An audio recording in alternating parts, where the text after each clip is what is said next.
Okay,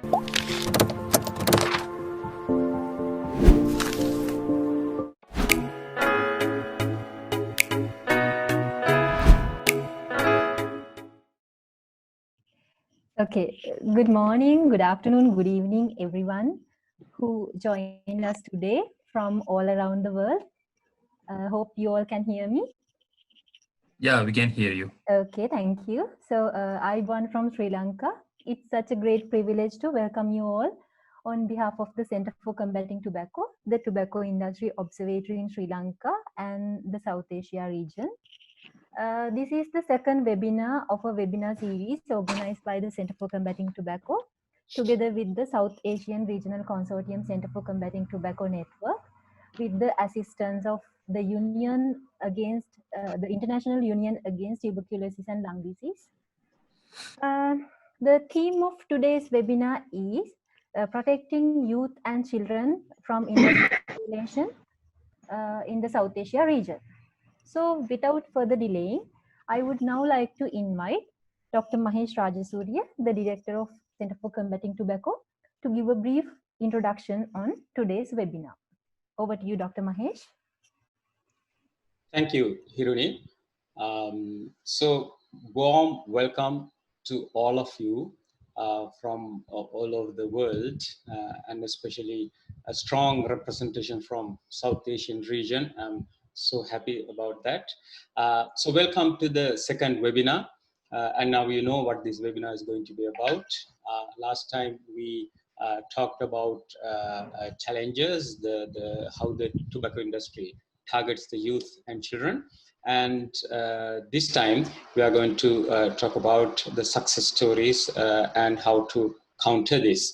To commemorate the World No Tobacco Day 2020, we have planned, the CCT and SARC CCT network have planned in collaboration with the union, have planned this series of webinars. So this is the second webinar, and I warmly welcome all of you again. And we are going to start the webinar proper in few moments to get few more things that we have planned to do today done. I'm handing over to Hiruni again. Over to you, Hiruni. Thank you very much, Dr. Mahesh. Now I would like to invite Dr. Rana J. Singh. He's the Deputy Regional Director of Union for opening remarks. Over to you, Dr. Rana. Thank you, Dr. Mahesh. Thank you. First of all, again on behalf of Union and SARC CCT, I am pleased to welcome all the panelists and participants to this second webinar in the series. Thanks to Dr. Mahesh and all the hard work in organizing this webinar. So as you are aware that SARC CCT was created to identify and monitor tobacco industry interference in a more systematic way in the region. So we are very happy that now SARC CCT is now a well-established consortium, which is now trying to ensure that we learn from each other. So this is very important for this consortium. Now related to this theme of this webinar, to protect children from manipulation of tobacco industry interference. You are aware that WHO has clearly stated that tobacco industry have increasingly preyed on children and adolescents with a new portfolio of their products. And just I will like to share with you one experience from India, that even in last 2 months or 3 months of this COVID situation, tobacco industry has not stopped. They are still continuing with their designs. In this 3 months, we have collected almost more than 30 instances here from India, where in the garb of sporting COVID control, they are trying to promote their known name. They are trying to promote their products also, and there is a special focus. There are few instances where their sport to COVID clearly involves children for the cause. So it means we can't also stop. we have to continue with our work even in this situation, and rather I feel that it is more vigorously we need to continue with this work. And regarding now again this second webinar, in the first webinar, countries shared their experiences, very brief, crisp experiences, what they have observed. So you see, these are, and second point is always very important, which I always focus since I am in tobacco control, action. So what are the actions which are required? We are not here just sitting here just to monitor and see what is tobacco industry, but to effectively counter and effectively see that all these interferences, they are reported to the to the concerned authorities in our respective countries. So this is very important, and I hope we will have more deliberation on this aspect.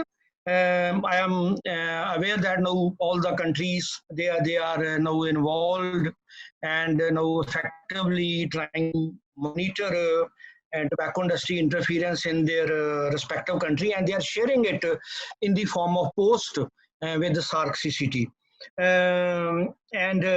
Finally, one thing which I will like to share, why we are all doing this and why all this happening, and that is ultimate our target, to have FCTC Article 5.3 policy in all our respective countries.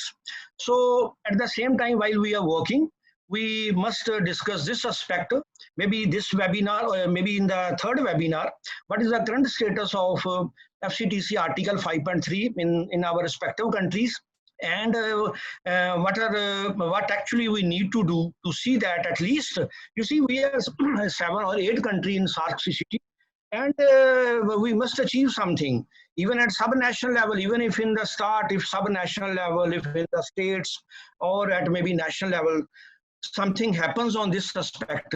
So please try, all of us need to ensure that this should go simultaneously, because it's already now almost 18 years of FCTC article, FCTC, and this is something which we need to do it very quickly. So once again, thanks SARC CCT team led by Dr. Mahesh, you all the panelists and participants on behalf of them and SARC CCT. Thank you very much for those valuable words. Now, next, before we start our presentations, we have a very special occasion. It's the release of Tobacco Free Times 8th edition. This is actually a bi-monthly theme-based newsletter by the Resource Center for Tobacco Control, PGIMER, Chandigarh, India.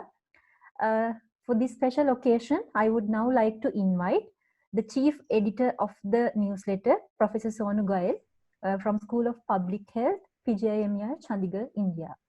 Over to you, Dr. Sonu. Thank you, Harini. Thank you very much. And first of all, I'd like to thank organizers for providing this opportunity to release this Tobacco Free Times, 8th edition of Tobacco Free Time, which you have rightly said, Harini, it's a regular bi-monthly publication. So I think in a very short period of time, you have given a concurrence to it, and I am really thankful to the organizers. So Tobacco Free Times has a tradition to be released in high-powered meeting or conferences, and it's released in front of the august experts of 8 countries, and our experts, Dr. Stella, Dr. Tara, Dr. Dyant, Dr. Mahesh, and Dr. Rana, and many others, adds to its honor. So basically, Tobacco Free Time is special this time because it also features the World No Tobacco Day activities in India, and it gels with the current theme of the current webinar, international webinar of CCT, that's about the World No Tobacco Day theme of tobacco industry interference during youth. So till now, we have released 7 tobacco-free times, which focused on various topics like electronic nicotine delivery devices, novel tobacco products, Empower, FCTC, and many others. So, So I acknowledge my team, basically, which is led by Mr. Rajiv, who is there here, and Dr. Rana, who has been providing support in doing this and releasing it. So just to brief our experts and people from different countries that it is being released under a resource center for tobacco control, which has been established 2 years back by our Health Secretary, Government of India. And this is under a project, a BI project, a union project, which is there. And it contains all the information which is related to tobacco control, whether it's circulars, orders, or IEC materials. So all the things are there in this resource center, and some of the world-related information, but mostly Indian-related information. And Dr. Tara is here, so I think he was the part of that release in Indonesia. He remembers 2 years back we released it. And can you go? So I welcome everyone. So I request all our experts from different countries, and also Stella, Dr. Tara, Dr. Rana, to say collectively open, and I will release it in front of you. So I think everybody can say open, and then we can just move to the next slide. Open. Open. Open. Great. So I think we'll move next. Yes, it can be next. Yes, so I think this 12-page edition, this time we have 12 pages. Normally we have 8 pages edition. So it summarizes on the first page. Every first page we say about what is the resource center, and we conducted various webinars, and a national summit was organized. A 7.5 hour long national summit was organized. And I think the SARC CCT represented in that summit, along with people from Maldives, from Bangladesh, from Sri Lanka, and many other people, even from Bangladesh. So they participated. And we had a few other webinars like on tobacco cessation, about COVID, what are the opportunity in COVID times. And we had another webinar on utilizing the opportunity during COVID-19 era for tobacco-free world. So in the last 2 months, we had around 3 or 4 activities under e-resource centers. And we have experts speak in form of academia, in form of people. You can see on the right side, this is the first page of the newsletter. We can go to the second page.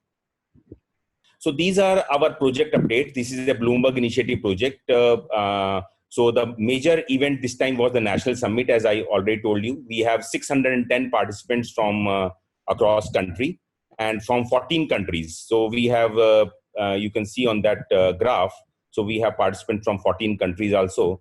And these are some of the facilitators and participants spoke about this particular webinar. You can see on the bottom page here.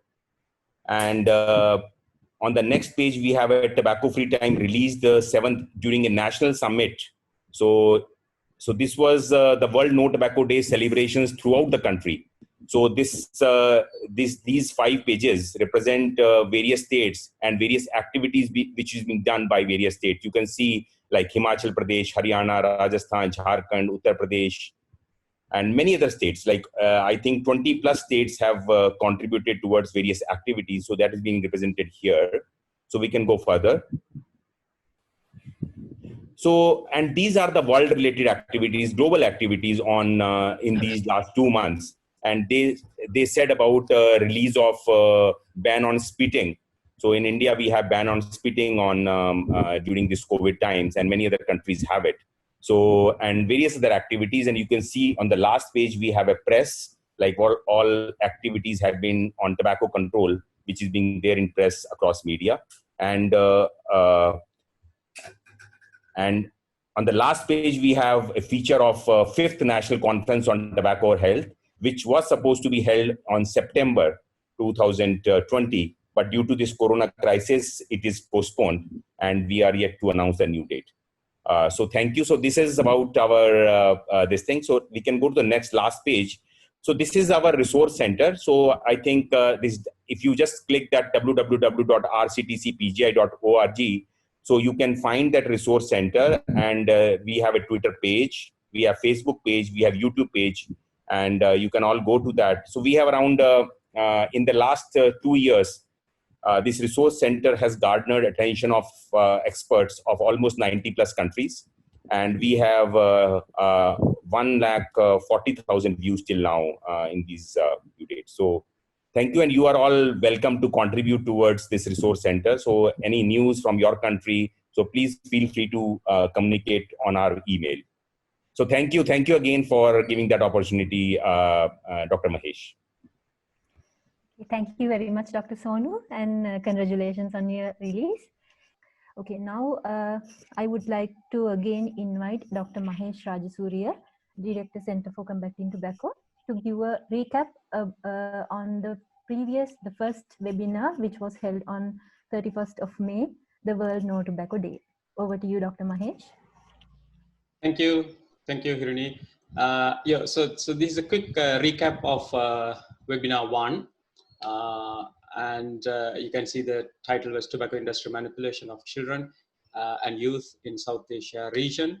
And we had our fellows from each South Asian country presenting case studies from their countries. First, it was Mahir from Bangladesh talking about Battle of Minds, a competition, an initiative targeting university students.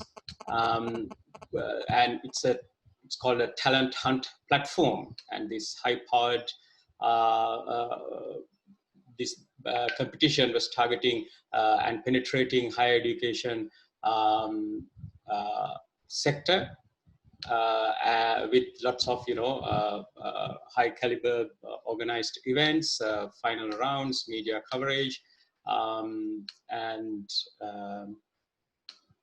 the logo of British American Tobacco kept appearing with university students in their photographs and so on. And Bangladesh had done a lot of work to counter this activity. They have met university heads, vice chancellors, and they have been able to achieve many victories to counter this Battle of Minds project. And Mahir also warned that it's spreading to other countries. Right, next we had Dr. Asta Baga from India, revealing the fact that the Conrad Challenge, the high-powered Conrad Challenge, is a project sponsored and organized by Foundation for Smoke-Free World of Philip Morris International. And this is how they target kids. These are the teams that had who were the finalists in this competition of science and technology. And these are the winners. And you can see how young they are. And you can see the Smoke-Free World Foundation logo in the background. And then she also told us about the Classmate Spellbee competition. Classmate is a subsidiary of ITC, Indian Tobacco Company. So they were able to penetrate the education market with their logo and so on. And these are the winners, and the prizes and the media coverage and the TV coverage, etc. Dr. Said Habib Arral from Afghanistan showed us how although there is no domestic cigarette production in Afghanistan, the smokeless tobacco is involving children in its production, as well as promotion of other tobacco products. And he also talked about e-cigarettes, a new threat, and shisha. And next we had Chimi Dorji from Bhutan, as our fellow couldn't make it that day, who gave us a recap of the biggest victory against the tobacco industry. I think the big ban, the total ban of tobacco sales, manufacture, production, consumption in Bhutan. I hope Chimi would mention about the big ban again today. Pakistan, Faisal couldn't make it, but one of our team members did the presentation on behalf of him, which he compiled. Again, smokeless tobacco appears as a major threat,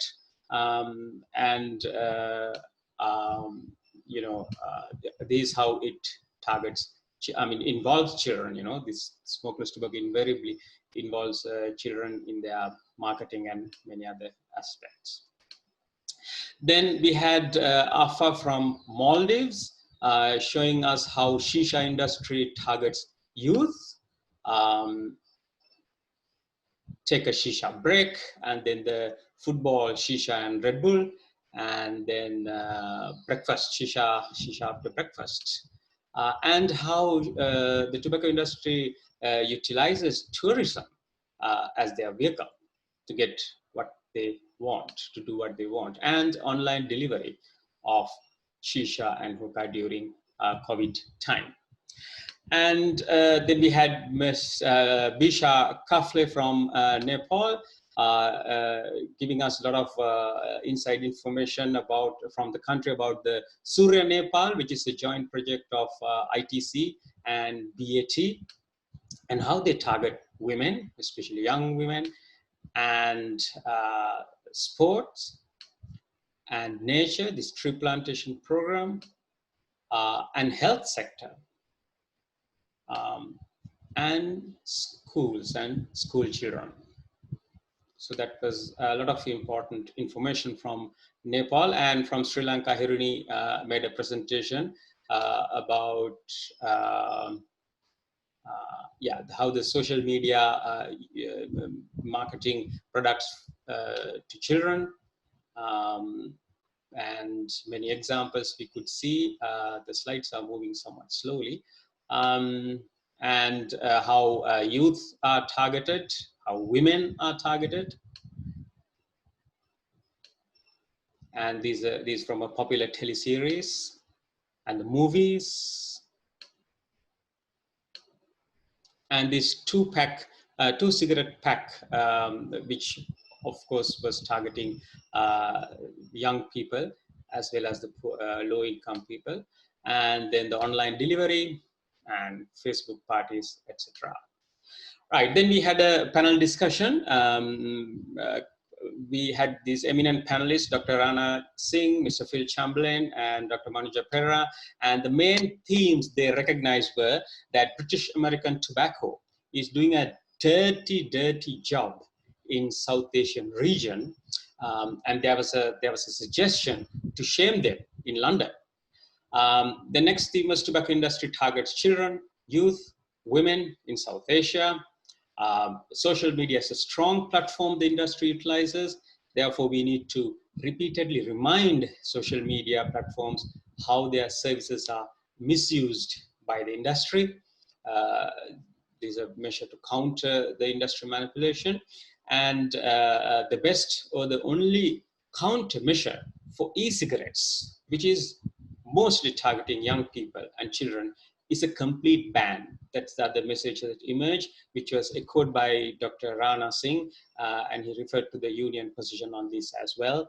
And we also found that smokeless tobacco is a major area that we need to focus on in the South Asian region, and also that BAT is appearing or featuring or doing their dirty job in many South Asian countries. So that's it, my friends. So I did a quick recap because we want to save as much time as possible for the discussion. And over to you, Hirmi. Thank you.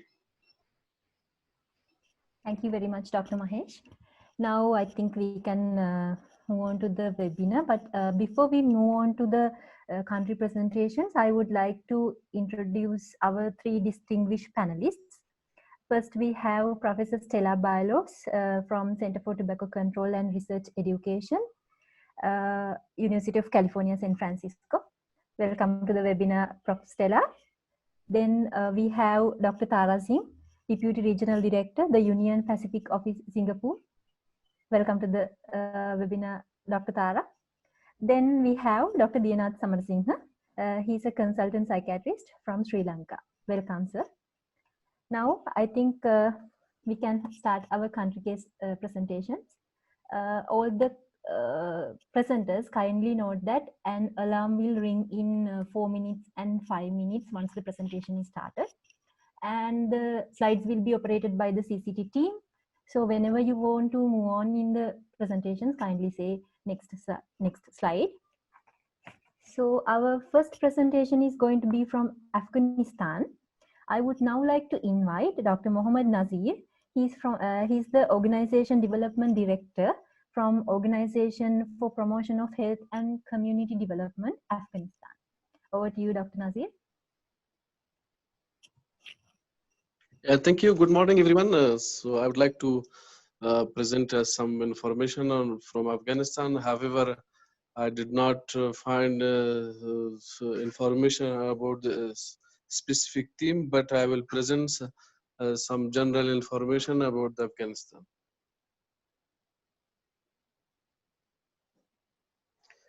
Yeah, the study conducted in Kabul city few years ago shows us the prevalence rate of smoking in Afghanistan is 35.2% in men, and also in children aged 13 to 15, it is about 8.5. But more in boys, males, in compared to females, and also regarding smokeless. 3 in 5 students, the study conducted in the school in Kabul city, that shows that 3 in 5 students think smoke from others harmful. And also the percentage of youth that try to cigarette about age 13 is 90%. It means 90% of children aged 13 years, they tried somehow to smoke cigarette. And also the common tobacco products in Afghanistan is Naswar. Mostly youth involved in production of Naswar, Naswar, because Afghanistan is the greatest country of importers. They import cigarettes from other countries, but the production of Naswar is very common in Afghanistan. The common cigarette in Afghanistan is Pen, and Marlboro, Dinhel, and Camel. These are the common cigarette available in the market and imported from other countries. Yeah, regarding industry interference, the combined revenue of 6 world's largest tobacco companies, which is counted in 2013, it was 342 billions, but it is almost 94% as greater as 94% larger than gross national income of Afghanistan. So you can see the interference of industries, how much is that.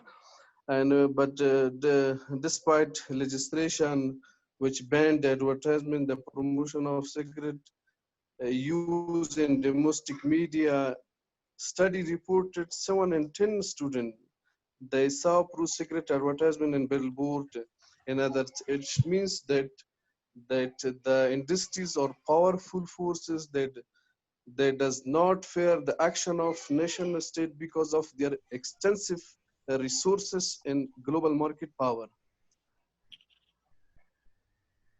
Yeah, the smokeless tobacco. 17.5% more people use smokeless tobacco in Afghanistan than average low HDI countries. It's the high number, high percentage. And also, so social harm of cigarettes, the economic cost of smoking in Afghanistan is Afghanistan amounts to 2,278 million Afghani. This includes direct costs related to healthcare expenditure and indirect costs also related to lost productivity due to early mortality and morbidity. If we see this number, this is very high. How they are harmful to society. And also in development, a smoker in Afghanistan would have to spend 13.9% of their average income, measured by capita GPT, to purchase 10 of the most powerful cigarette to smoke daily each year. So it shows how affect the development. The gaps. What are the gaps? The gaps. The literature, from the literature review, I found the existing protection services are inadequate, especially in the remote and warning community, because in the remote area, the youth are involved in production of naswar and other things, in tobacco, because the existing protection services are not enough. There is widespread failure to promote, protect right of children. There are currently no law mandating anti-tobacco mass media campaign. Packing and health warning labels and messaging are not regulated in the country. Something is there, but it's not regulated. Still, you can see they breach the law, and they're not implementing whatever is mentioned in the law. And funds from for smoke-free informants. In order to enforce the free smoking, there is no funds, because there are other priority in Afghanistan. There is less attention to this area.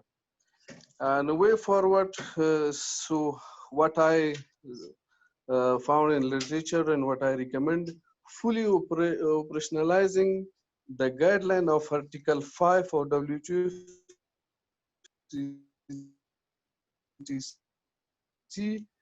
at national level.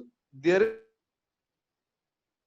is something, there is law, but it should be enforced, it should be implemented. There is using a multi-sectoral approach within the implementation of WTO. Paper, everything is there, but in practical, there is need for more work, to put more effort to make them happen, and it should be implemented. And also putting in place a mechanism to monitor tobacco industry activity and report public if and when possible. There is a problem, because some put in practice to monitor industry's activity and report publicly to inform all people and public people, and they know what the industries they are doing. Oh, thank you everyone. Thank you very much, Dr. Nasir. Now our next presentation is going to be from Bhutan. I would now like to invite Mr. Chimidoji. He's the Deputy Chief Program Officer from Tobacco Control Office, Bhutan Narcotic Control Authority. Over to you, Mr. Chimi. Hello, good morning, everyone. Can you hear me? Yes, we can hear you. Yeah, thank you, Ms. Haruni. And so I'll quickly run through my presentation based on the time allotted to every presenter. Straight away, the current measures regarding Bhutan is that currently we have sealed the borders because of the fact to mitigate the risks posed by the pandemic, the COVID-19 outbreak. So we have been able to seal the borders with India, international borders. But then, as we know, we have addiction issues in the country. The smokers, the prevalence of smokers is quite high. And because of that, it's not only the law enforcement authority, but also the volunteers actually enforcing that the interim measure, the sealing of borders across the border. So it has really helped catch people, doing smuggling. So that's another issue. It's a very success story, I must say. And very much in line with what we're doing is the sensitization and advocacy continuously happening. And one of the major advocacy that we also observed is the World No Tobacco Day just a couple of weeks back. And during that advocacy, during that observation, we launched a recent Global Youth Tobacco Survey. And the book Big Ban which talks about Bhutan's journey towards becoming a tobacco-free society, is also being launched. Those are available in WHO website. And those books are actually worked out based on collaboration with the WHO, Bhutan Narcotics Control Authority, Minister of Health, and other stakeholders, other law enforcement officials or agencies. And one other important steps that I would like to share is we received an approval from Cabinet to carry on with the national interest analysis regarding the our intention to ratify, the illicit the protocol on illicit to eliminate illicit trade on tobacco products. And before that, we did, as a preparation, we did a video conferencing with WHO FCTC. That is on 7th May 2020. And as you know, we also had a SARC CCT webinar. And regarding the tobacco industry interferences in control measures, as we know, Bhutan do not have a tobacco manufacturer inside the country. So the problem with Bhutan is, the interference of tobacco industries, which is in the neighboring state. So the only problem we have is actually the black market, which I have actually highlighted in the earlier slide. So we have, in terms of control measures, we have, because of the having to enforce the problem of COVID-19, we have been able to enhance the surveillance and vigilance by doing patrolling in the international borders, on checking on the highways, and also accumulating and providing statistics and reports to the higher authority. And if I just give you an overview of the reports and the findings of recent Global Youth Tobacco Survey, you see the current tobacco users is 22.2%, which is also one of the highest in the region. I'm not going to talk about the boys, girls, because it's very clear, self-explanatory. Regarding the current smoked tobacco is 17.3% again, and current smoked cigarette is 14.7%, but in smoked used to smokeless tobacco is 12.5%. Yeah, and the key result area, which is a continuation of industry interference and control measures, we see.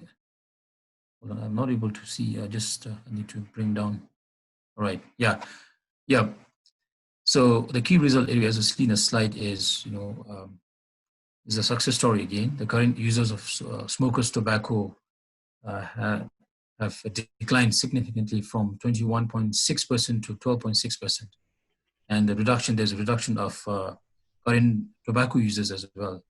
That is any tobacco from 30.3% in 2013 to 22.2% in 2019. And there's a major reduction in the exposure of secondhand smoke. That's because in the survey, they have taken out the inclusion of betel quid and areca nut product.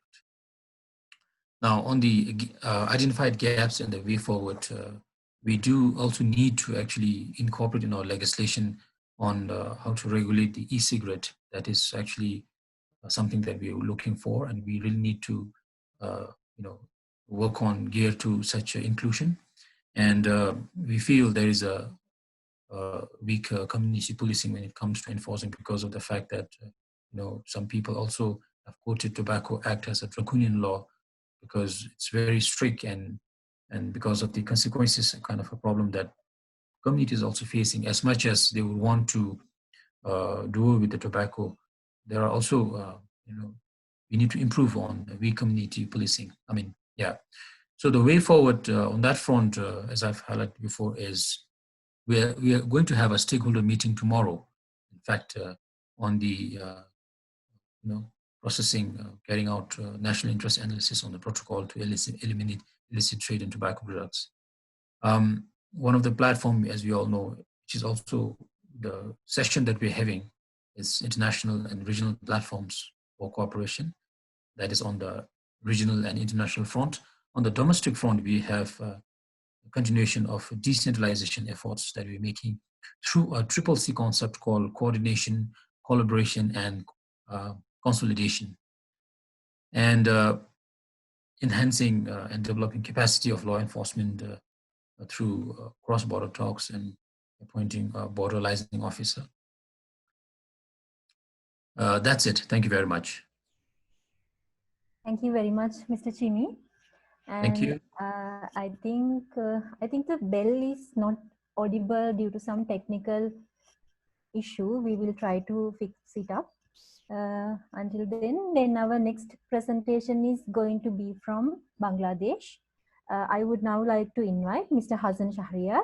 He is the Deputy Director, Center for Research Advocacy to Fight Tobacco, and also he is the Head of Tobacco Control Program and Director of PROGA Bangladesh. Over to you, Mr. Shahriar. Hello, everyone.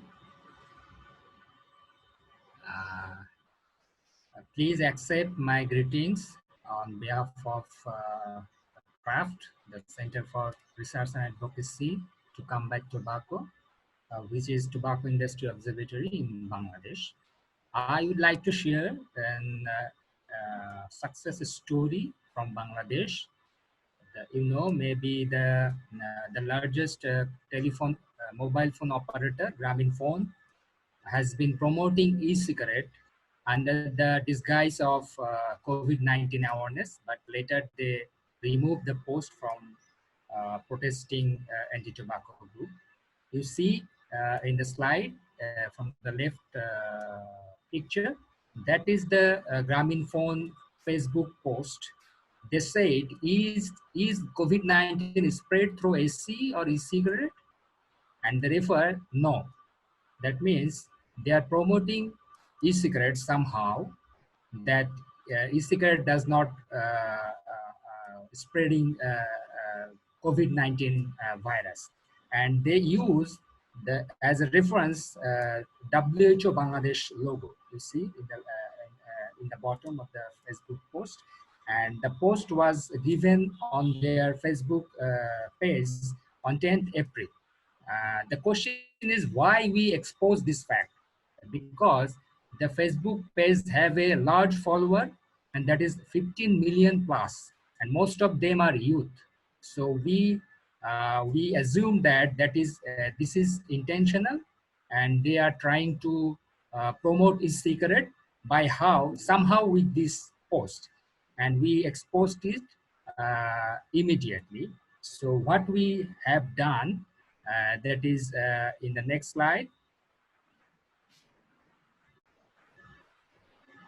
Yes, what immediate action we have taken?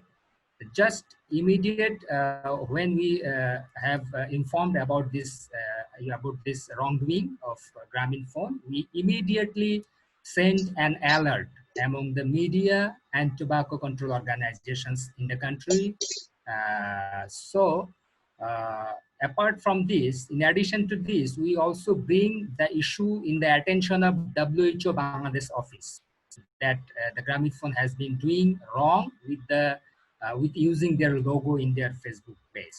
So that actions we have taken. What will be the immediate outcome? So immediate outcome was a large number of media story was generated criticizing such wrongdoing by the largest mobile phone operator in the country, that is Grameenphone. Apart from this, the anti-tobacco group in the country made protest in social media by their own ways, and the WHO country office contacted with the Grameenphone and bring the issue in their attention that they are doing wrong with the name of WHO Bangladesh office. So that was the immediate outcome. And what was the result? The immediate results, just after 1 day of our exposure, of our unveiling and protest, the Grameenphone removed the post from their Facebook page. And we congratulate, given thanks to Grameenphone, and also shared the success case among the national and international community. So that was the result, what we have done. My question to you all, is there any tobacco industry connection with the Grameenphone? Initially, we didn't find any direct tobacco industry relation with the Grameenphone, but we were searching the relationship between Grameenphone and tobacco industry. And later we found, yes, in 2019, the Telenor Health which is a subsidiary of Telenor Group, the same subsidiary owned by Grameenphone. I mean, Grameenphone also is a subsidiary of Telenor. So Telenor Health received 75,000 US dollar from Smoke Free Foundation. I mean, the PMI Smoke Free Foundation. The Smoke Free Foundation is actually promoting the alternative tobacco products. That means e-cigarette. So they received grant from Smoke Free Foundation in 2009, and the Telenor Health, which is owned by the Telenor Group. I say it is a Norway-based business group, which is also main shareholder. I mean, the 56% of the share in Grameenphone held by Telenor. So there is a link between tobacco industry and Grameenphone, and we have exposed this fact on 20th May through an alert. So that is the tobacco industry relationship with the Grameenphone we finally exposed. And I want to end up my presentation with a small slide that tobacco industry is not changing. Even during this pandemic situation, they are same as they were previous. So thank you all. This is very brief presentation from Bangladesh. Thank you. Thank you very much, Mr. Shahriar. So our next presentation is going to be from India. Now I would like to invite again Professor Sonu Goyal. He's from School of Public Health, PGIMER, Chandigarh, India. Over to you, Professor Sonu. Thanks, Aruni, again. So I'm making this presentation on behalf of my Indian team, which consists of myself and Ms. Upinder Kaur from Generation Savior Association. And in this presentation, I'll not be discussing any recent incidents of tobacco industry interference, but a historic case which led our country score a 5th position globally. Some of you might have guessed it right, those from India and some neighboring countries. So it was a pack warning issue. And so be ready to listen to this highly contested story, which has both drama and action. And I wish to acknowledge here International Union Against TB and Lung Diseases, WHO Country Office, and our academia partners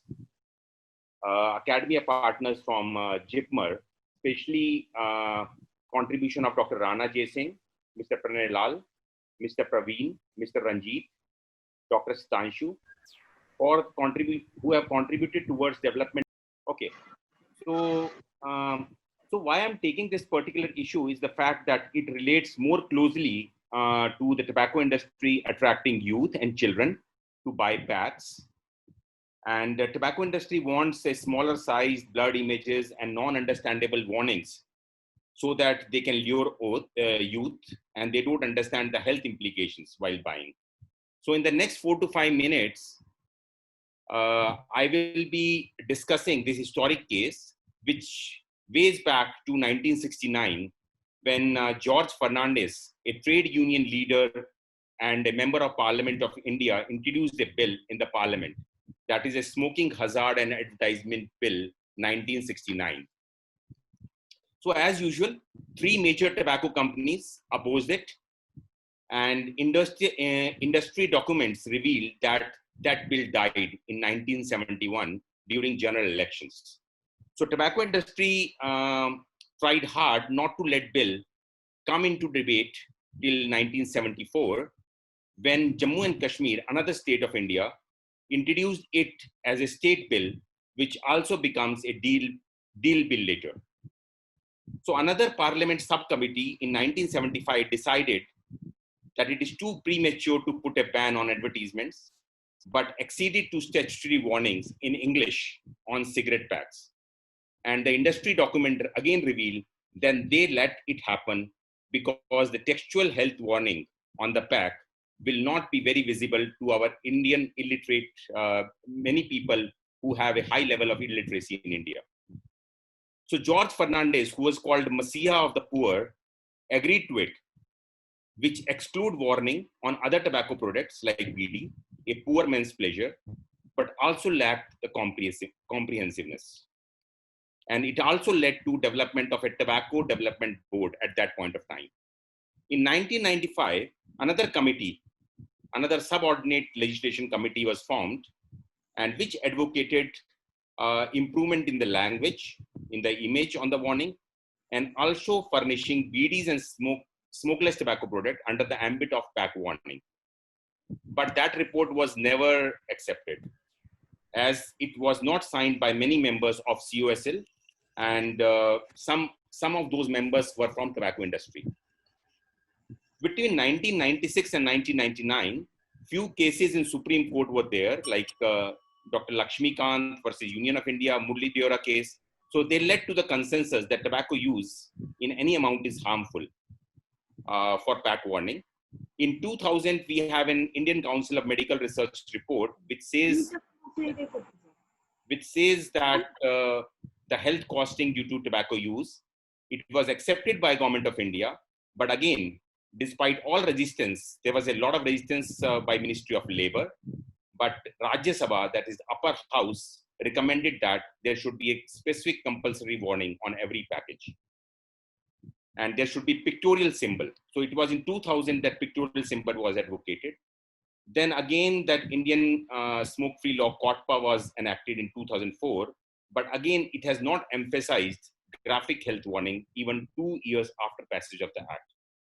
So then another advocate, Ruma Kaushik, filed a case in High Court to notify pack warning, but tobacco industry delayed it till June 2006. And as on the direction of High Court, central government notified COTPA amendment rule, which set a new warnings, that is 50% of display on either side. But again, it was delayed till 2007 because of tobacco industry, on the plea that the feasibility issue need to be studied. Then central government again received many representations of tobacco industry, which got the things delayed further. And again, a group of ministers was formed with tobacco industry representatives, and which recommended that the mandatory depiction of graphic warning may be made optional, not mandatory. And even then, the diluted provision were delayed till 2009, when Supreme Court of India told central government to implement it from July 2009. So again, in 2010, the Canadian Cancer Society held a survey, and India scored a very poor 100th position in pack warning, again, which led government to think that we should replace this existing pack warning. But again, tobacco industry delayed the things, and they were not able to do it. So a lot of things happened, and even the cabinet decided that tobacco industry should be given an option to choose the images by ministry.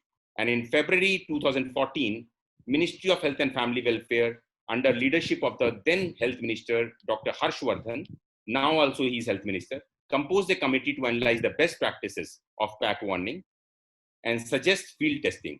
And it led to amendment of the packaging and labeling rule, which led to 85% pack warning on both sides, which is to be implemented from April 2015. But again, there was a lot of hue and cry in tobacco industry. Like, for example, and there were a lot of documents, it was contrary to COTPA, trademark, it violates Trademarks Act, Article 21 of country, and then there is loss of livelihood. And it led to shifting of our health minister to another ministry.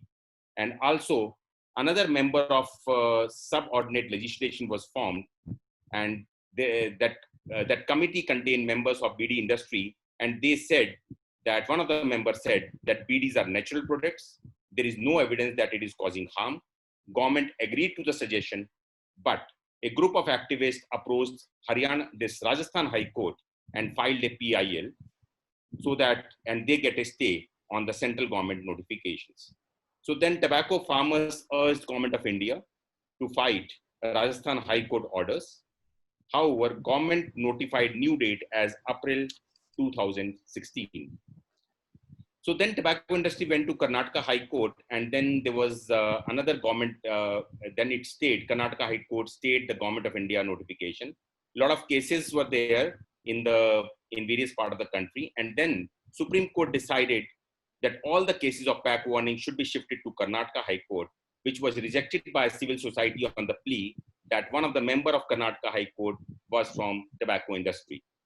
So it led Supreme Court on 8th January staying order of 2018 staying order of Karnataka High Court and paved way for implementation of 85% pack warning. So basically want to conclude that 85% pack warning was possible through our leadership, which was depicted over a period of time, and judiciary, which was impartial, and the committed social activists. So basically this story tells about one case, one successful case where tobacco industry interfered at every level. And we activists, like activists from India and all other, so they tried hard to get 85% pack warning. So thank you very much. Okay, thank you very much, Professor Sonu. Now our next presentation is going to be from Maldives. I would now like to invite Mr. Hassan Mohammed. He's the Deputy Director, Tobacco Prevention and Control Program, Health Protection Agency, Ministry of Health, Maldives. Over to you, Mr. Hassan. Hello, everyone. It's great to to be on this webinar with everyone, so many of you, and I have a very short presentation, and this will pale in interest, I think, from what we have heard for other countries. But I just thought I'll capture some of the information that may still be relevant in this conversation. So let me begin with the first slide. In Maldives, we have this tobacco control law passed in 2010, which actually has a lot of provisions that that protects the young and the youth. And there's a total ban on tobacco advertising and promotion and sponsorship, and sale to and by minors are banned. And also recently, last year, we banned the sale of single sticks, and a vending machine, a sale by vending machine, delivery service, all these means of trade by which you can't verify the age of a person is prohibited. So there is a law that is very critical to protect the youth and the children. And also this packaging of tobacco products with other products are also banned. And we have a fairly good level of bans in public smoking too. So now coming to the second point, during this COVID pandemic, some of these provisions have been violated because we started with shisha ban with in the lockdown areas, so cafes, restaurants were closed, and shisha use was banned. But some were violating this, and most critical to the youth and children were that delivery of tobacco products continued to home. So when you call, you can't verify the age, and also some of them also have been violating by advertising these delivery services by the internet and social media platforms. As well as we also found out that since last year, we have this graphic health warning 90% on the front and back of packages. Also, minimum quantity that can be sold. So cigarettes is 20, and other tobacco products also there is the limit. However, in the deliveries, because it is unchecked, they have also been supplying single stick to children. Yeah, how has tobacco industry interfered in during this COVID-19 lockdown? Tobacco industry has always capitalized on all the opportunities they get, also on the loopholes in the law. So one thing they do is they don't directly supply this sell single sticks, but they facilitate this through internet. They engage small-time sellers and individuals who can do this. They just open a social media platform, advertise, and do the delivery. And there's a huge increase in the internet sales due to this, and also a lot of advertising. During this time, they have also increased their promotion of the heated tobacco products, which they are promoting. It's healthier. Not only healthier, it can be used in places even when children are there because it doesn't produce any smoke. So industry has not been quiet even during this pandemic. And we also found some shisha lounges being operating under the cover of darkness night, targeted for youth. Um, and some products that have been brought illegally without the health warning they were having some stock. They used this time to channel these products because the law enforcement agencies were quite busy the COVID-19 control national efforts. And lastly, on this interference, the industry has been very active in showing their, goodness, the side of public good. They have made contributions. They have things in kind to help these frontline health workers. They provide a lot of items, and they help set up some centers. So the CSR activities, and as tobacco control advocates, it was really challenging for us to stop these activities because everyone is trying to contribute to the COVID-19 national effort, and to seal stop the industry from coming in was really challenging. Yeah, in terms of gaps, as I mentioned before, we use a lot of our police imports. Police force in the COVID-19, especially in the capital city and Greater Male area, where most of the population concentrated, where all these actors, we have to use almost all the police force available for COVID-19 national efforts. So the tobacco control efforts, the enforcement was very weak. And because we are also allowing families and friends to supply items to those who we put under quarantine, the government quarantine facilities, we found out in a lot of these packages, they do supply tobacco products. So it was not practical for us to open and check every package they deliver to the quarantine facilities. And whenever we try to raise this issue at a higher policy level, of course, although we have a link with COVID-19, it becomes difficult to make this a priority with the policy.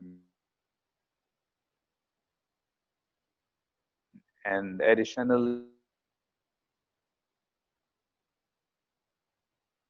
really adequately covered in the current regulation. So this is a gaping hole in our laws. For example, vaping and e-cigarettes, they have escaped the health warning regime as well as other marketing restrictions.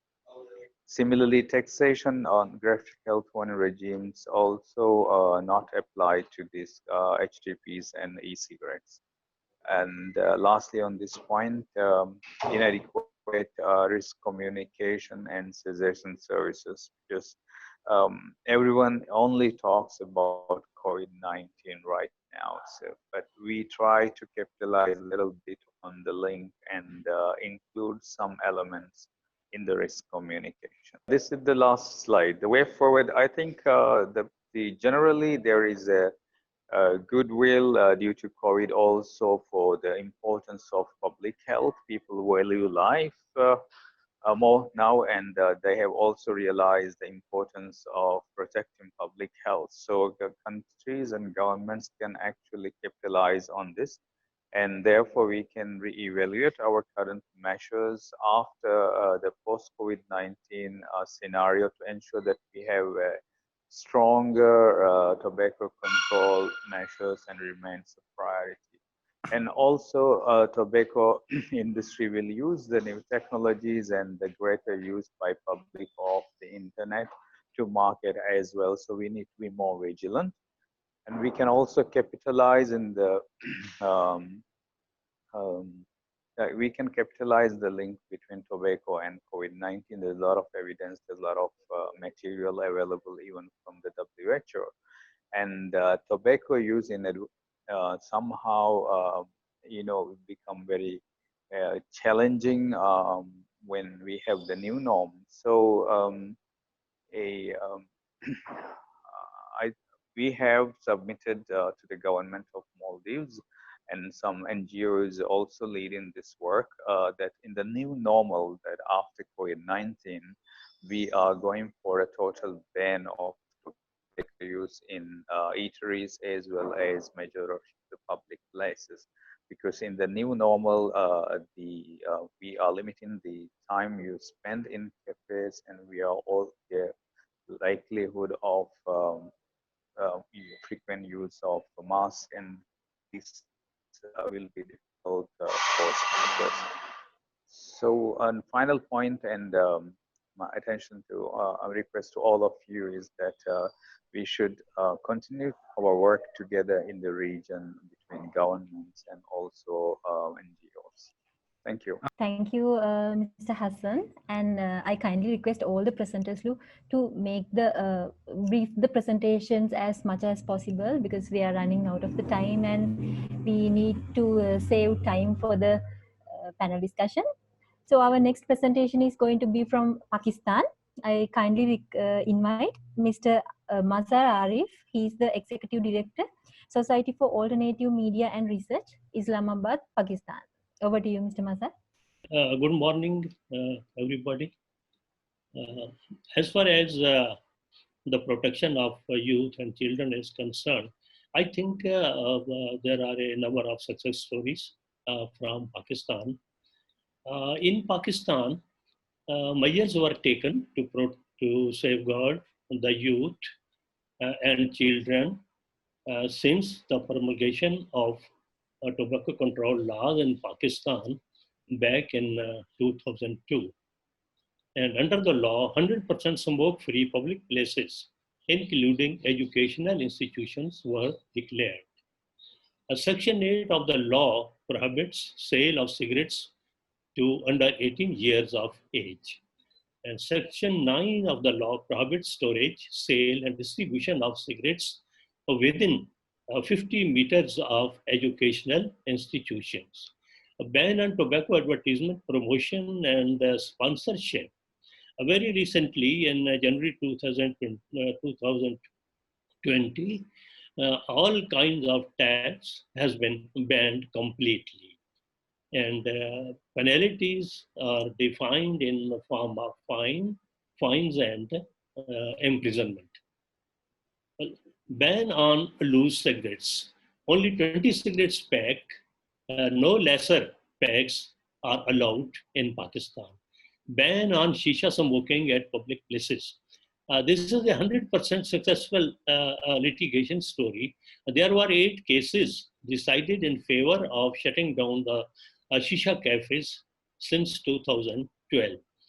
Supreme Court of Pakistan ordered a ban on shisha smoking at public places, and also ban on importing shisha and related products for commercial use. Other actions are tobacco control messages are published in Punjab elementary textbook. Punjab is the largest province of Pakistan, almost around 120 million population. So this is a very big achievement, as a larger part of the population of Pakistan and the students of elementary schools, primary schools, textbooks have the messages regarding tobacco control and against the use of tobacco control. And other provinces are to follow soon. Also, very recently, the other day, when the federal budget was announced, the 100% duty has been levied on imported cigarettes including all types of tobacco products and including e-cigarettes. Though there are violations of law everywhere almost, cigarettes you can find within 50 meters of the educational institutions, and there are policy manipulation by the tobacco industry, misrepresentation of statistics to seek tax relief for keeping prices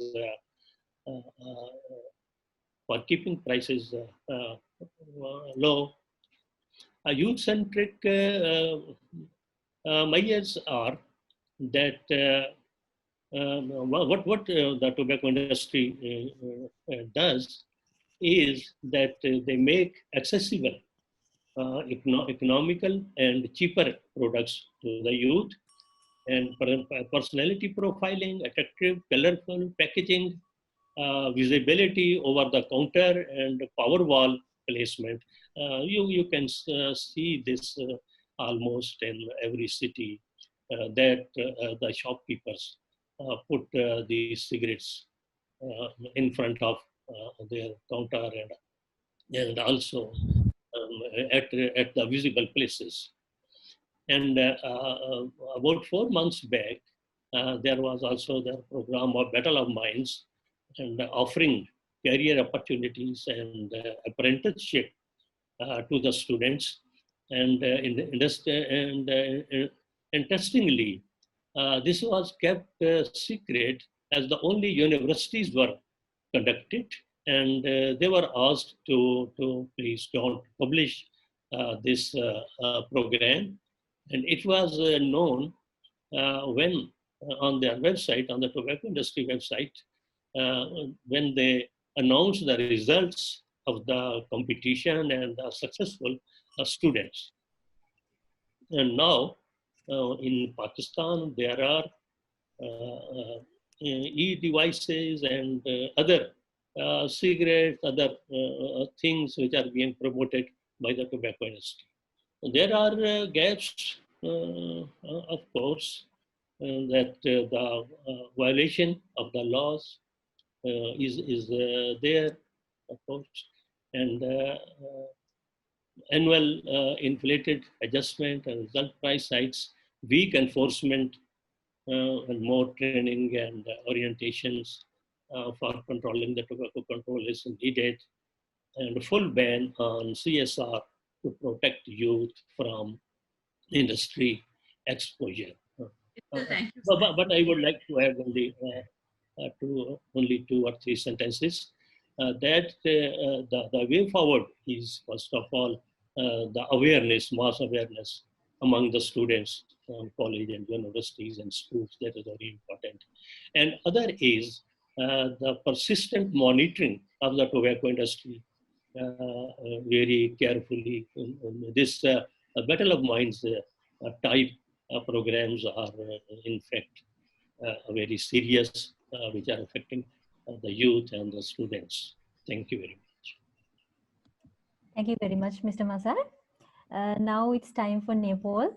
Actually, today our SARC CCT committee member, Mr. Ram Prasad, is not able to attend the webinar. So on behalf of him, our SARC CCT fellow, Mr. Bisha Kafle, has kindly agreed to make the presentation. He's the Secretary of Health Journalist Forum, and also he's the acting editor of healthawaj.com. Over to you, Mr. Bisha. Thank you, Irani. Good morning, everybody. Then I'm here on behalf of our General Secretary Ram Prasad Neopani. Then I have just know about it before today. Then so I could not make my presentation, but I'm going to share some my experience and our Nepal situation. And the situation of Nepal about tobacco is 28.9% people use tobacco, and among them 17.1% are adult, and among them 70.1% adults use smoke smokes, and 18.3% of adults are smokeless tobacco user. And I'm not going to describe anything about it. Then I'm going to share one success story. And we have many success story in Nepal, but I want to share one success story, how a youth chain smoker became an anti-tobacco activist and take the leadership to pass the anti-tobacco law from the Nepal parliament. Then I'm going to say the story on his own words. Yes, I'm going to say the story how he became a chain smoker and how he played the roles to pass the bill from the parliament on his own words. I started smoking when I was 18. I was 25. At that time, I was reading master's degree at the university. At that time, I have little bit tension. I was in little bit tension. I was little bit on tension. I was became the chain smoker until the age of 33. My wife was pregnant and I was in pressure. At that time, I was trying to quit tobacco, but I could not. I remember that day when Tara Singh Bomji and Badri Khadka called me around Annapurna Hotel. That time I was parliament member. There was a bill which was related with pictorial health warning, and it is related on anti-tobacco bill, which was on discussion in the parliament. At that time, they are searching youth parliament leader who can lead the movement. They want the pictorial health warning 30% from 70%, and 75% of parliament member needed for that. So they are searching such kinds of parliament member who can help them. When I was talking with Taraji, I was smoking. At that time, I was chain smoker, used to smoke one packet every day. When they said their agenda, I was laughing because myself, I'm smoking at that time. I asked them how you accept that I will be on your agenda. I cannot spend 1 minute without smoking. They said, if you really want to quit, it is your golden chance, because you are always in front of camera and you will be on pressure. That gives you inspiration. I did not say anything at that time, but I think myself, it is my big opportunity. It gives me energy. I came back home and I told everything to my wife and told I really quit tobacco. At that day, I quit tobacco and did not take again. And I think it becomes around 11 years. After that day, I involved in non-smoking campaign and regularly pressure in parliament and help to make this law. And to make this law, it passed from parliament. And regularly I say, when it passed from parliament, after that also I regularly share my experience when I was with young, because I want to smokeless youth generation. It is the story of the former our health and population minister Govan Thapa, and he is now he is in the parliament member also. Then it is our success story how we passed the bill from the parliament, and one chain smoker how can help. Then now I want to take my opinion. What will be the way forward? The anti-tobacco law of Nepal is enough to safeguard youth if it is properly implemented. It is my opinion. And pictorial health warning of cigarette forget should be increased, because one of the studies says that after the labeling, 7% pictorial health warning in Nepal, 44% smokers thought that they want to quit tobacco. Yes. Thank you. Thank you very much, Mr. Bisha. So now it's time for the final presentation of today's webinar. It's from Sri Lanka. I kindly invite Dr. Manuja Pereira. She's the editor of Tobacco Unmasked and Tobacco Unmasked South Asia websites, and she's also the deputy project director of Center for Combating Tobacco, and also she's a senior lecturer in public health. Over to you, Dr. Manuja. Okay, thank you very much, Hiruni. I will try to finish this in less than 5 minutes. Can all of you hear me? Yeah? Yes, we can hear you very clearly. Okay, okay. So is there a success story in Sri Lanka? Yes, we have during the past decade managed to reduce male smoking prevalence rate by 14%.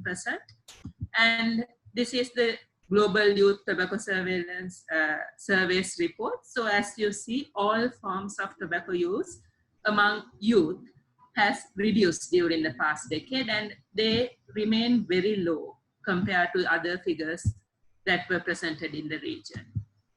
So current measures, the NATA Act, the main regulatory framework, prohibits sale to and by persons under 21 years of age, vending machines, sale without health warning, advertisements and sponsorships, free distribution, and smoking in public places.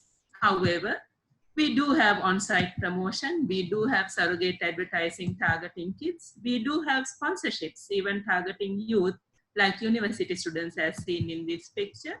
We have plethora of promotions using mass media as well as social media. This is the government media channel promoting tobacco directly. And this is our Tobacco Unmasked Hotspots weekly report, showing you the number of reports we have received during the past week on social media promotions on cigarettes and other tobacco products. So we have lots of gaps. And 80% pictorial health warnings were implemented in 2015. However, the standardized packaging, which was approved in 2018 April, 2 years ago, is still in the pipeline and not being implemented. And we still sell single stick of cigarettes. We have banned smokeless tobacco products. We have banned flavored, colored, or sweetened cigarettes. We have banned electronic cigarettes containing tobacco. However, again, there's issues in implementation, as we have observed that the whole range of retailers from rural retail shops to online stores sell these products. In 2016, we had a major tax increase and we became the country with the most expensive cigarettes in the region. However, they remain affordable compared to the date we initiated tobacco tax 40 years ago. So we still have room to improve in tax. If you analyze the current measures in Sri Lanka related to tobacco control, anyone may get this picture. We have strong policy measures. We have been countering industry way before the policy measures were implemented. And both of these are driven by strong, empowered communities mobilized by civil society organizations and individuals and groups interested in public health. As a case study, I would like to take the TAPS ban. This was in 1998. This is from a tobacco industry watch piece from BMJ Tobacco Control. This was Sri Lanka. You see how big the problem was. And in 1997, the Presidential Task Force on Alcohol, Tobacco, and Illicit Drug was established, and they formed a bill. The tobacco industry constantly interfered, and 2 years after, when the bill was approved by the cabinet and ready to be submitted to the parliament, they got involved with the head of the state and prevented it being done. So it took about a decade for us to implement the TAPS ban. Ironically, in the form of NATA Act in 2006. Ironically, the government in 1999 asked public to support them. However, the public was engaged in this way before the government. These were two photos from the Alcohol and Drug Information Center, the pioneering civil society organization in tobacco control, who is also a partner organization. These photos show how public have removed advertisements and promotion from their communities. Same thing happened in the pictorial health warnings. They tried to take legal action. They tried to bribe the Minister of Health, but we won because of the pressure and demand from the public. Public had been involved in countering the tobacco industry. This is a protest in front of CTC during their AGM. They have been involved in reducing demand by de-glamorizing tobacco use. They have been even involved in reducing supply by generating their own tobacco-free communities. So the way forward, we have to ban single stick sales and of course implement standardized packaging, regular rational taxing mechanism, implementation of existing legislation, implementation of FCTC Article 5.3, and of course, building on the greatest available resource, engaging communities in better policies, countering tobacco industry and protecting youth. Thank you. Thank you very much, Dr. Manuja. And thank you very much all the presenters for all your interesting, informative and eye-opening presentations. Now, without further delaying, I would like to invite Dr. Mahesh Rajasurya, the Director of CCT, to moderate the panel discussion with our distinguished panelists. Over to you, sir. Thank you, Hirini. So we will straight away get on to the discussion. We are behind the schedule. So first, I would like to invite Professor Stella Bialas from Social Behavioral Sciences Center for Tobacco Control and Research Education, University of California, San Francisco, USA. Stella, over to you to make your comments about what you have heard, seen so far coming from the South Asian region. Stella? Well, thank you very much, Mahesh, and thank you everybody for having me and allowing me to be with you. Morning for you, evening for me. I always learn so very much with my colleagues. I think there are so many commonalities, and that's why it's so important, this opportunity for the region to get together. I was looking, and the main thing that I think, the main message is that the best way for us to protect our youth from tobacco industry influence and a lifetime of addiction, disease, and death is really to implement and enforce the laws.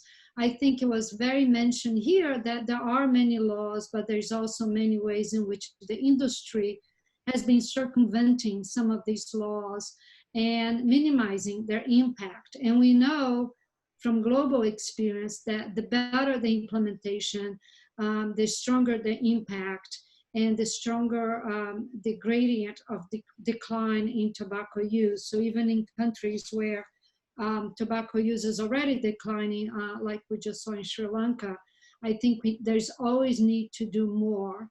I think that the region, I saw that was one of the questions, why South Asia is so attractive to the industries, because it has a very large and a very young population, and the industry need to replace consumers. I think one big warning for me from all the presentations, and I'll stop here and I can talk more, is the fact that we do need to be much stronger with these novel tobacco products, both the heated tobacco products and e-cigarettes and things like that. There's really no scientific evidence that these give a benefit to the population. There's no population level evidence of benefit. Some countries have decided to ban, and these bans need to be enforced. Countries that decided to allow these products need to be taxed, and health warning labels, and not allowed in indoor smoke-free places. All the same policies, including marketing bans. And I think a growing concern that all of you mentioned is the need to include bans on corporate social responsibility activities on your marketing bans. I'll stop here. Thank you. Thank you, Stella. Thank you very much. So for the first round comments, now I would turn to Dr. Tara Singh Baum, Deputy Regional Director, the Union Pacific Office, Singapore. Tara, over to you for your first round comments, please. Thank you. Thank you for inviting me for this panel. It's great. I would like to also echo the Stella the comments about this. What we have heard from all these countries, there is, yes, there are some sort of regulation. In some countries, there are good regulations, but they haven't been enforced and implemented very well. So that is one of the big questions that I would like to raise here. Are we going to just monitor or blame the industry all the time, or we have to change our mindset, and also the ways that we have been doing for decades. So one of the big thing that we have learned from this the COVID-19, that is the government's accountabilities. Yes, there are some good regulations. There are some commitments on paper, but those commitments and and also the rules and regulations haven't been fully enforced. So in this matter, I think it's a time to really make the governments accountable, to implement the rules and regulations, to improve this all the if there are any loopholes. For example, in some countries already there's some loopholes identified. For example, in Afghanistan and also even in Bhutan, there are some the problem with the controlling the illicit trade there. So there are many things that I think we have to work together to ensure that the governments are serious, both at national and sub-national level. And we all, as the partners, we have to engage everyone in this the process to change the mindset of the governments, even at the civil society as well.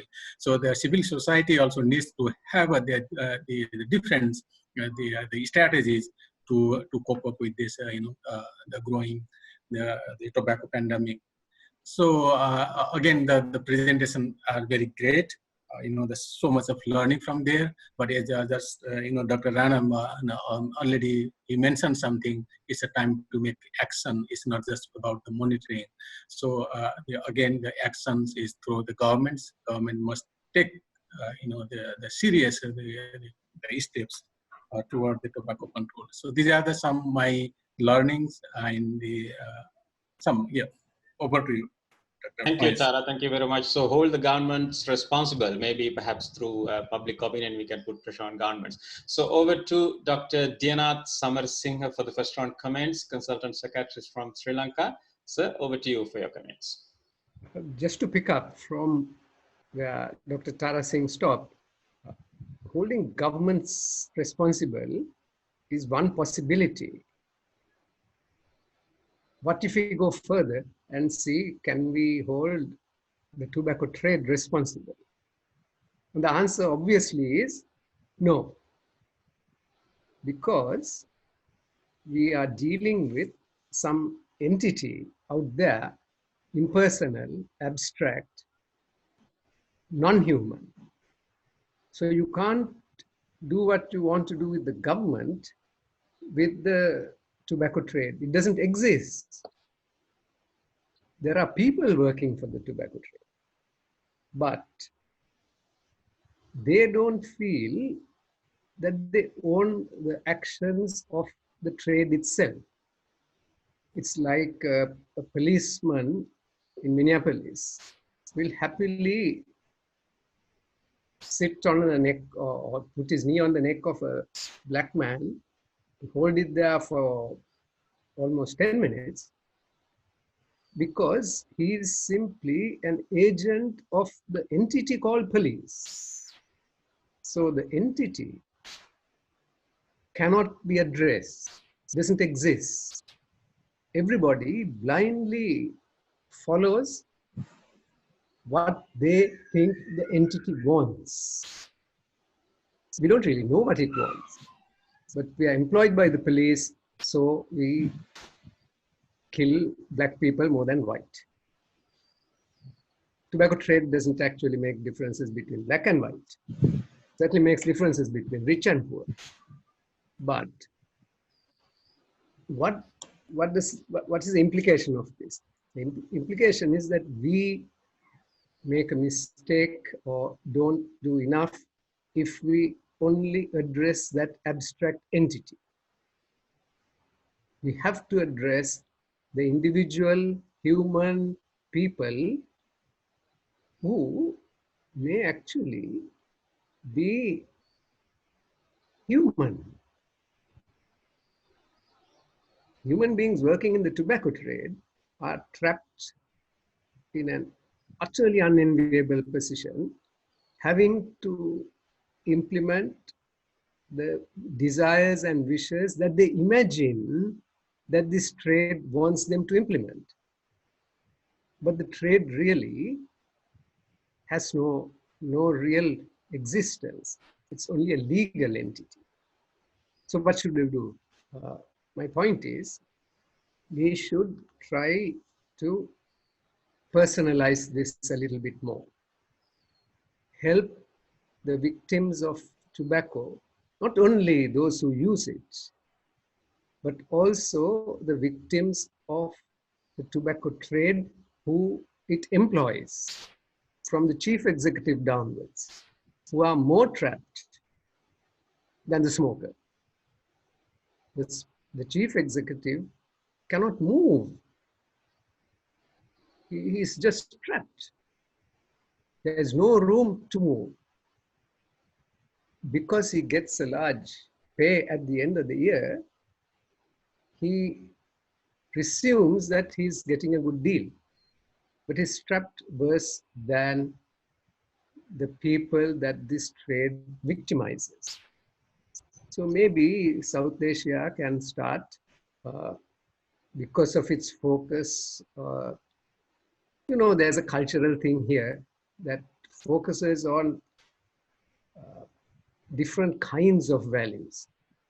We might like to see, how do we liberate the people working for this trade? And for that, we need to reach them with things that they feel. The police killed 1,000 black people during this year in the USA. I don't know how many whites, maybe 50, 100, I don't know. But one person's name mobilized the nation. Now, the tobacco trade kills in a day more than COVID has killed, about 10 times more than COVID has killed, I didn't do the math, has killed in its entire stay in Sri Lanka. But nobody notices those deaths because we are talking numbers. We need individuals to represent the scale of death with a personal story. We need to reach individuals within the trade who are actually trapped more than anyone else to change this system from within.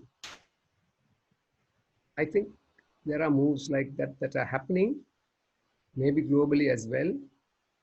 And I look forward to that making our whole legislative thing unnecessary, because the people working the trade shall repair what it's doing.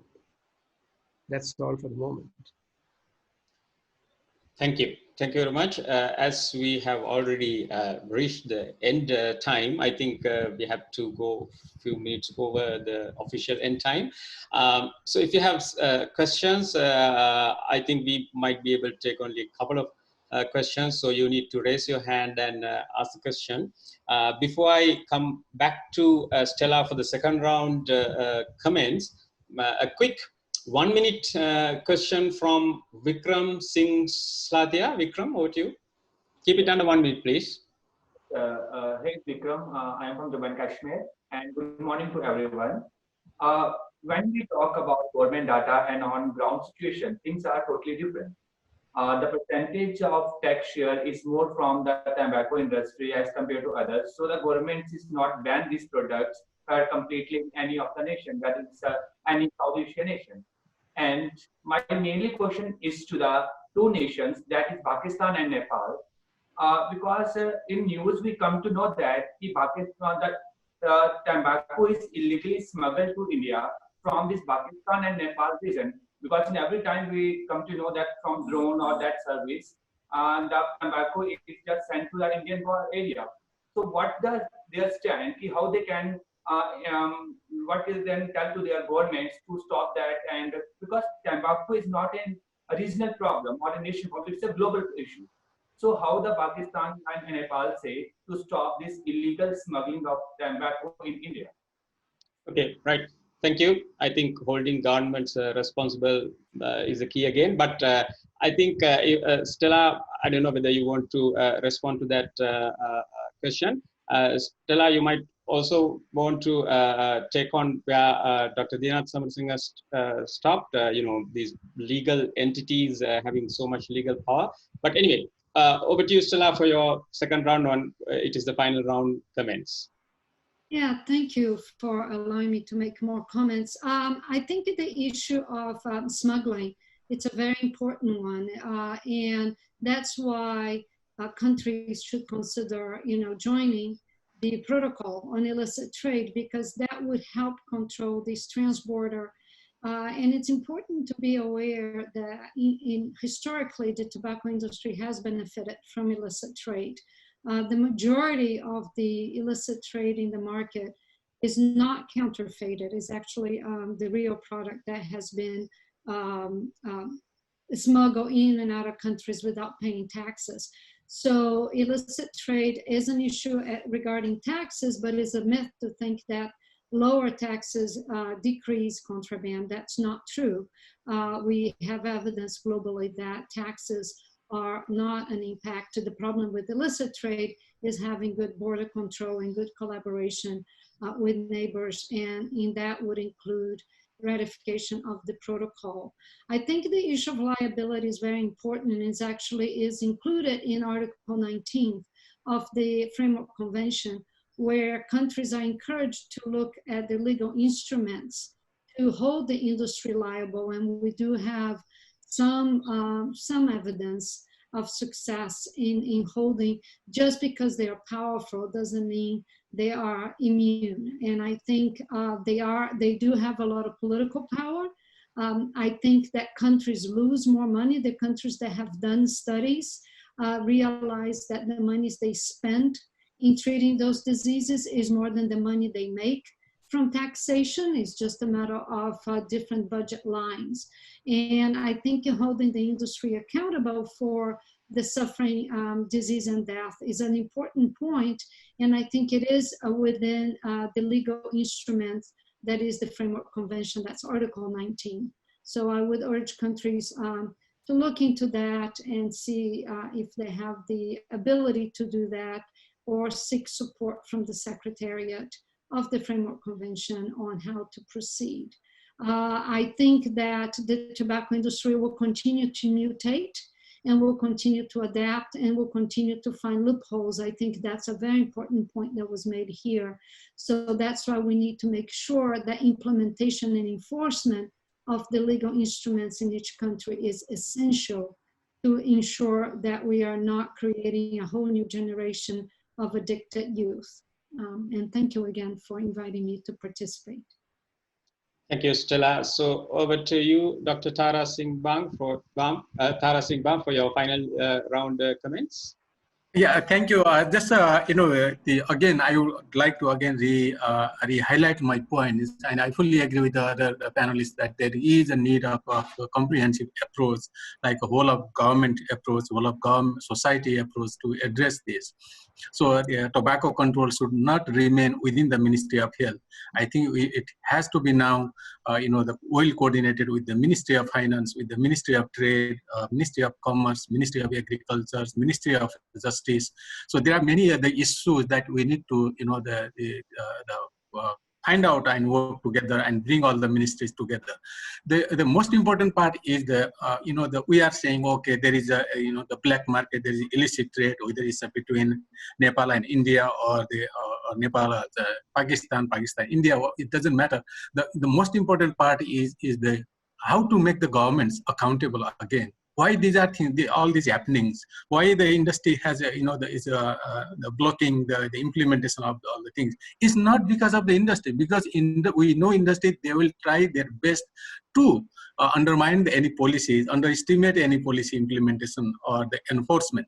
They will go for the profit. They will use all the resources that they have been using for a long time. So in this case, again, we have to make the governments accountable.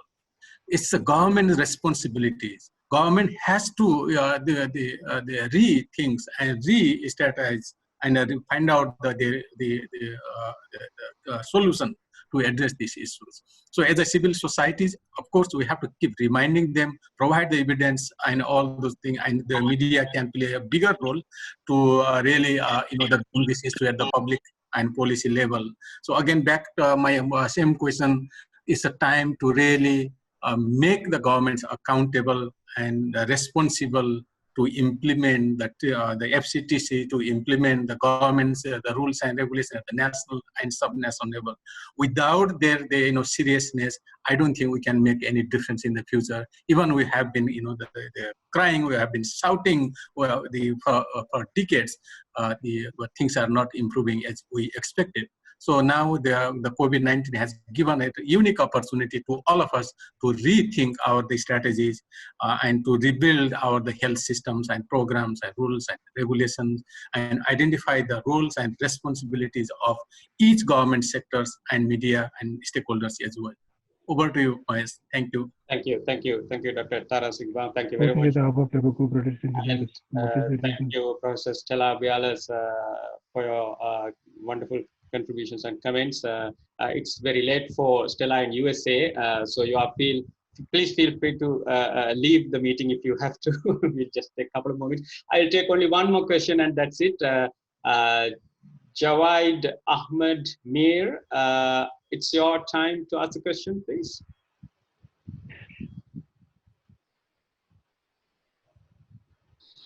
Good morning, sir. Good morning. Sir, my name is Jawad Ahmed Mir, sir. Yeah, please go ahead. Sir, South Asia is the hub of tobacco products and users. And what is the reason, sir? Sorry, say that again. South Asia is the hub of tobacco products and users.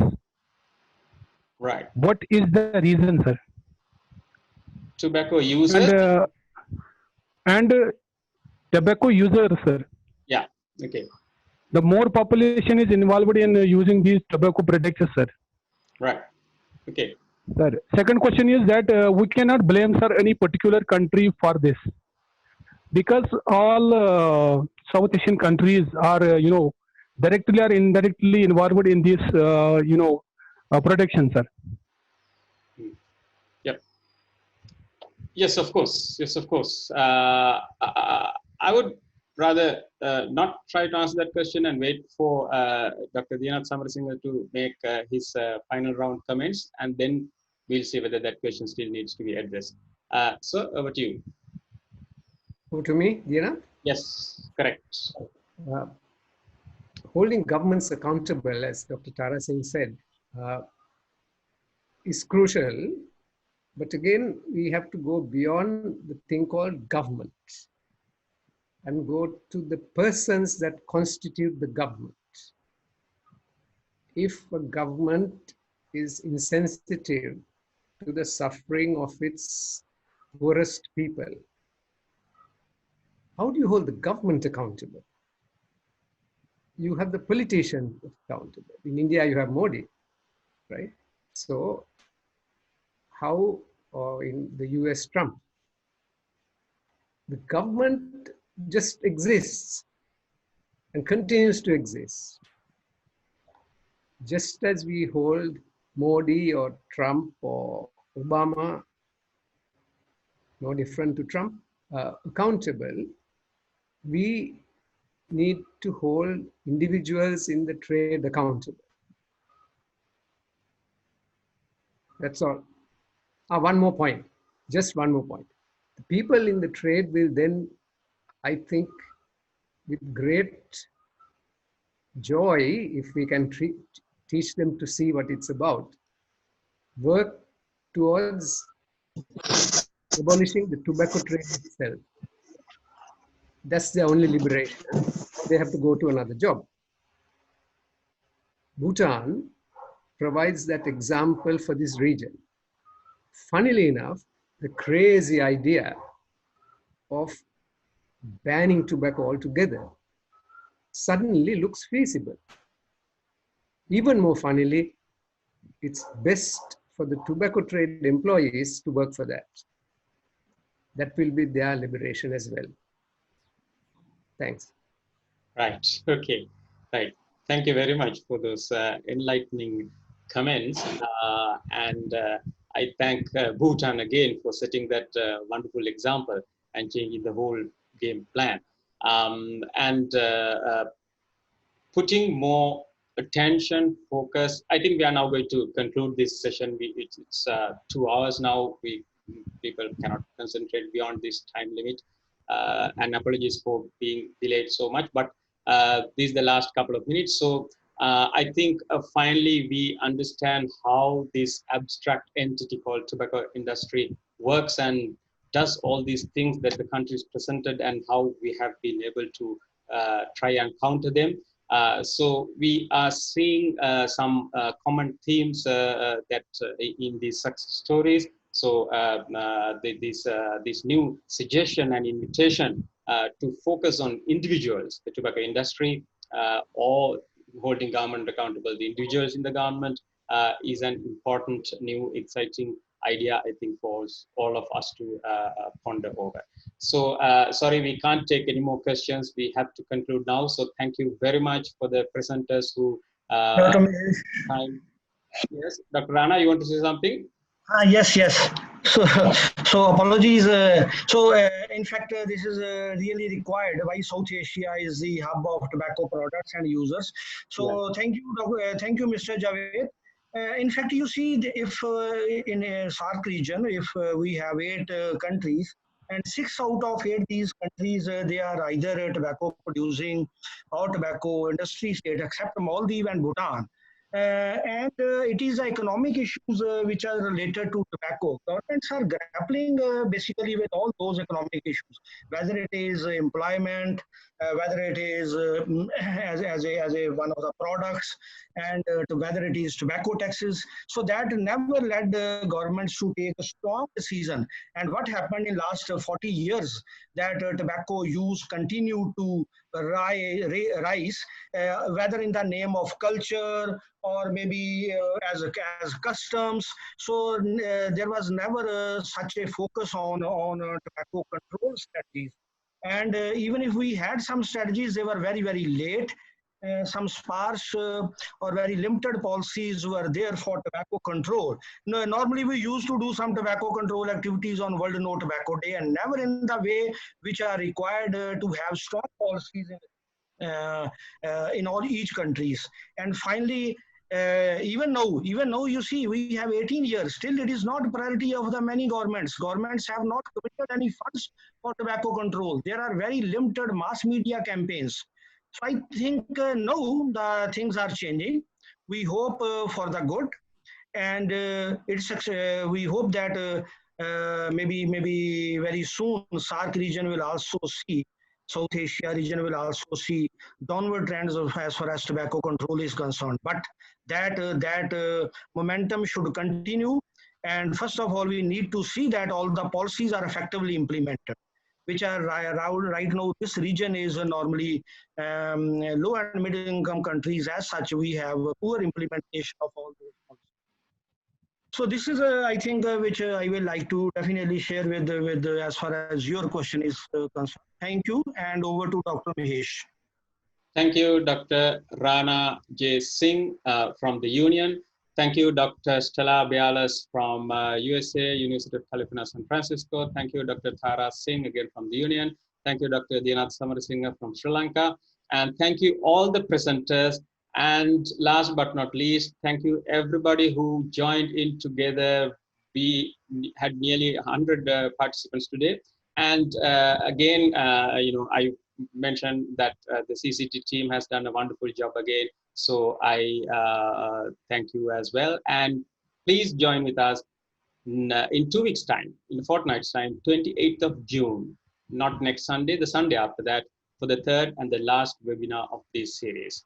Thank you very much. Take care and see you on 28th of June.